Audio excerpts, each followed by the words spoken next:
अब देखो, धर्मराज युधिष्ठिर को जुआ खेलने का पाप नहीं लगा, जबकि प्रत्यक्ष पाप है जुआ खेलना।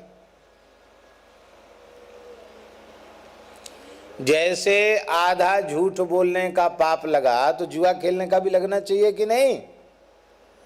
जुआ खेलने का पाप नहीं लगा, क्योंकि मातु पिता गुरु प्रभु की बानी, बिनहि विचार किए शुभ जानी। नहीं लगा। जिसने अधर्म करने की आज्ञा दी धृतराष्ट्र ने, उसको उसका परिणाम भोगना पड़ा। 100 पुत्रों में से एक पुत्र भी जलांजलि देने के लिए, मुखाग्नि देने के लिए जीवित नहीं रहा, उसको भोगना पड़ा। लेकिन युधिष्ठिर को उसका पाप नहीं लगा। शास्त्र विरुद्ध, सदाचार विरुद्ध आज्ञा माता पिता गुरु देते हैं तो उसका परिणाम उनको भोगना पड़ेगा, तुमको नहीं भोगना पड़ेगा।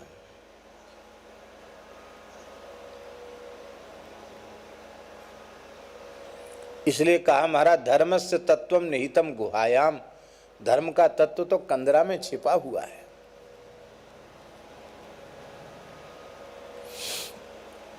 गहना कर्मणो गति ही, कर्म की गति बहुत गहन है, सूक्ष्म है।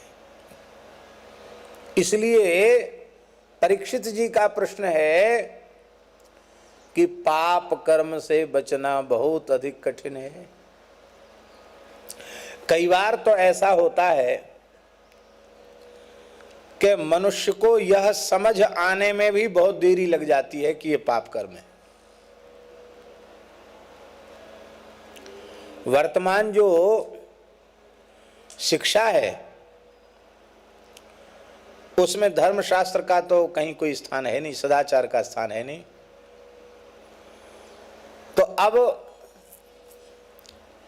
20-25 वर्ष तक के लड़के, जिन्हें ना घर में अच्छे संस्कार मिले ना बाहर अच्छे संस्कार मिल रहे हैं, कुसंस्कार ही मिल रहे हैं, उनको तो समझ में नहीं आता कि स्वर्ग नरक भी कुछ होता है, झूठ पाप भी कुछ होता है। वो तो जो मन में आए सो खाए, जो मन में आया सो पिए, जैसा चाहा वो किए, जो मन में आया सो ही किया उन्होंने, उनको कोई परवाह नहीं।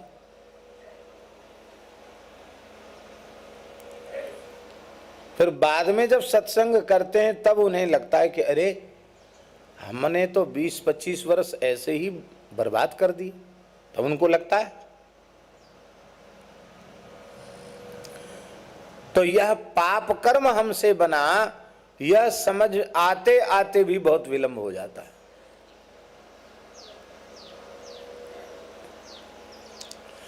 लेकिन श्रीमद् भगवद गीता में भगवान ने बड़ी ऊंची बात कही। भगवान ने कहा कि कथनचित भले ही किसी से भयंकर पाप कर्म बन गए हों, पर संत सद्गुरु की शरण ग्रहण करने के बाद, सत्संग करने के बाद समझ आ जाए कि ये हमसे भूल बन गई है, और फिर पश्चाताप करे और तीव्र गति से साधन में लग जाए, भजन में लग जाए,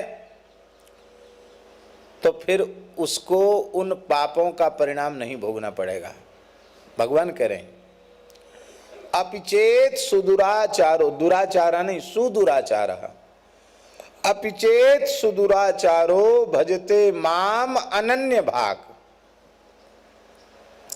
अनन्य भाव से मेरा भजन करे तो साधुरेव समन्तव्यः सम्यक व्यवसितो ही सः।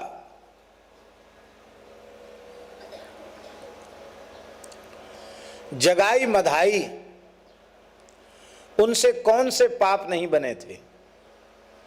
नाम तो ब्राह्मण कुल, जन्म तो ब्राह्मण कुल में हुआ था, नाम मात्र के ब्राह्मण थे।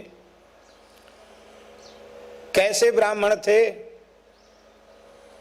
प्रियादास जी ने लिखा है, कोटि कोटि अजामिल बार डारों विप्रताप। ऐसे थे, करोड़ों करोड़ों अजामिल न्योछावर कर देने तो भी कमती है, इतने दुष्ट थे दोनों, जगाई और मधाई।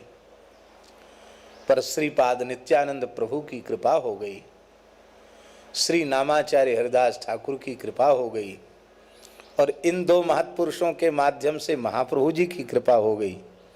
तो कोई कल्पना कर सकता था कि कल तक जो ऐसे थे आज वे झाड़ू लगा रहे हैं, स्वपच को भी प्रणाम करके रो करके प्रार्थना कर रहे हैं कि तुम्हारे प्रति कोई अपराध बनाओ, तुम हृदय से क्षमा कर दो, हमें कृष्ण प्रेम प्राप्त हो जाए, हम धन्य हो जाएं।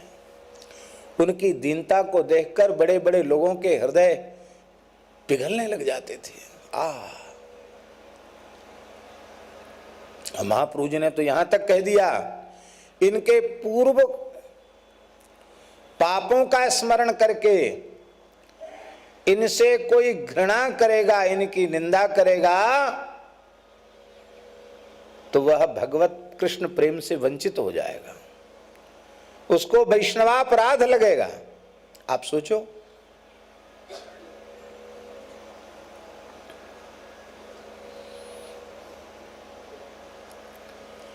कैसे करुणामय हैं हमारे भगवान, कैसी उत्तम बात कह रहे हैं, अपचेत सुदुराचारा। इसलिए बीती ताही बिसारे दे, आगे की सुध ले। जो हो गया वो हो गया, लेकिन अब नहीं, अब लो नसानी अब ना नसे हूं। अब तक जो हो गया सो हो गया, लेकिन अब हम सावधान हो गए।